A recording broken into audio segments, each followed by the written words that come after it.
He was born a slave. His master broke his leg as punishment. He couldn't own property, vote, or even choose where he slept.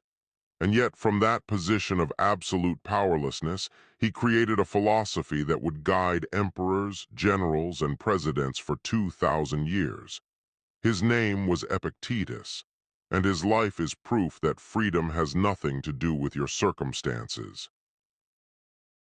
Epictetus was born around 50 AD in Hierapolis, a small city in what is now modern Turkey.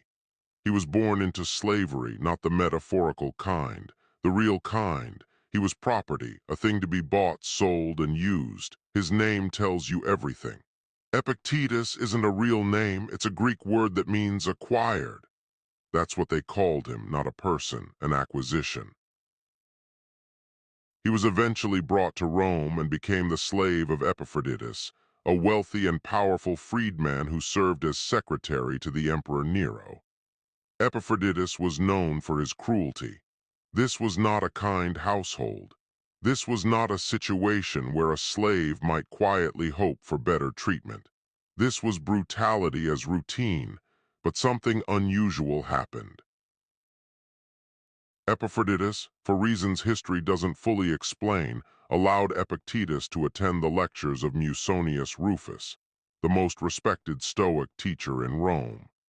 Maybe he thought a philosophically educated slave would be more useful.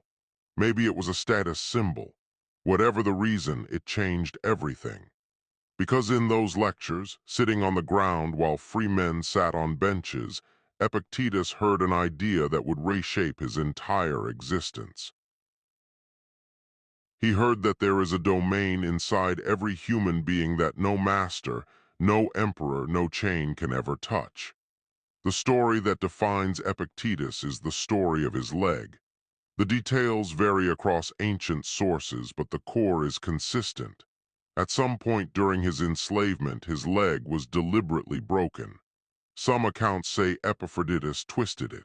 Others say it was a punishment gone wrong. There's a famous version of the story where Epictetus is twisting Epictetus's leg, and Epictetus looks up calmly and says, "You're going to break it." When the bone snaps, he simply adds, "I told you so."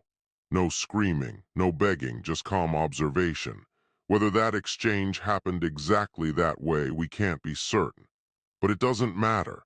What matters is what Epictetus built from that moment, because the broken leg became the foundation of his entire philosophy. He would later teach his students, "Lameness is an impediment to the leg, but not to the will." Read that again. The injury is real. The pain is real. But the injury only reaches as far as the body. It cannot touch your choices. It cannot touch your character. It cannot touch who you decide to be in the face of what happens to you. This wasn't a man theorizing about hardship from a comfortable study. This was a man who lived it in his body every single day for the rest of his life. He walked with a limp until he died, and every step was a reminder of the principle he taught. After eventually gaining his freedom, Epictetus didn't chase wealth or political power. He did something far more radical. He became a teacher. And the very first lesson he gave his students is the same lesson that opens his most famous work, the Enchiridion. He said, "Some things are within our power while others are not." That's it. That single sentence is the foundation of everything Epictetus taught, and it is arguably the most useful idea in the history of philosophy. Within your power, your opinions, your desires, your responses, your effort. These belong to you completely. No one can take them. Not up to you, your reputation, your health, other people's behavior, the economy, the weather, the past. These are outside your control, and every moment you spend trying to control them is a moment wasted. Think about what consumes your mental energy right now. How much of it falls in the second category? How much of your anxiety is about things you literally cannot change? Epictetus would say that's not just unproductive. It's a form of voluntary slavery. You are chaining yourself to outcomes you never had the power to determine. The man who was born in actual chains understood something most free people never learn. The chains you choose are worse than the chains you're given, because you can always set down the ones you're choosing. You just have to see them first. Around 93 AD, the Emperor Domitian banished all philosophers from Rome. Epictetus left Italy and settled in Nicopolis, a city in northwestern Greece. And there, in a modest building with no luxury and no pretension, he opened a school. He never wrote a single word down. Everything we know about his teaching comes from his student Arrian, who transcribed the lectures into two works: the Discourses, which is the longer collection, and the Enchiridion, which means handbook, a short, concentrated manual of Stoic practice. His school became one of the most respected in the Roman world. Wealthy families sent their sons from across the empire to study with him. Roman senators, military officers, and aspiring politicians sat at his feet. And Epictetus, the former slave, the man with the broken leg, taught them all the same lesson. Your title doesn't make you free. Your wealth doesn't make you free. Your circumstances don't make you free. Only mastery of your own mind makes you free. He lived simply. He owned almost nothing. He reportedly had only a mat, a cot, and a clay lamp. And when someone stole his iron lamp, he replaced it with a clay one and said he would not be disturbed by a thief, because the thief could take the lamp. The thief could never take his peace. Epictetus died around 135 AD. He left no writings of his own. He held no office. He accumulated no fortune, and yet his influence is staggering. Marcus Aurelius, the Emperor of Rome, read the Discourses and credited Epictetus as one of his greatest teachers. The Meditations, one of the most important philosophical works ever written, is deeply shaped by Epictetus's ideas. An emperor learning from a former slave. That tells you everything about the power of these ideas. In the 20th century, Admiral James Stockdale was shot down over Vietnam and held as a prisoner of war for over 7 years. He was tortured repeatedly. And the philosophy that kept him alive, that kept him sane, was Epictetus.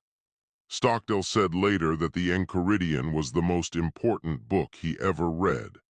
It taught him to separate what his captors could control from what they could never touch. And today, cognitive behavioral therapy, the most widely practiced form of modern psychotherapy, traces its origins directly back to Epictetus.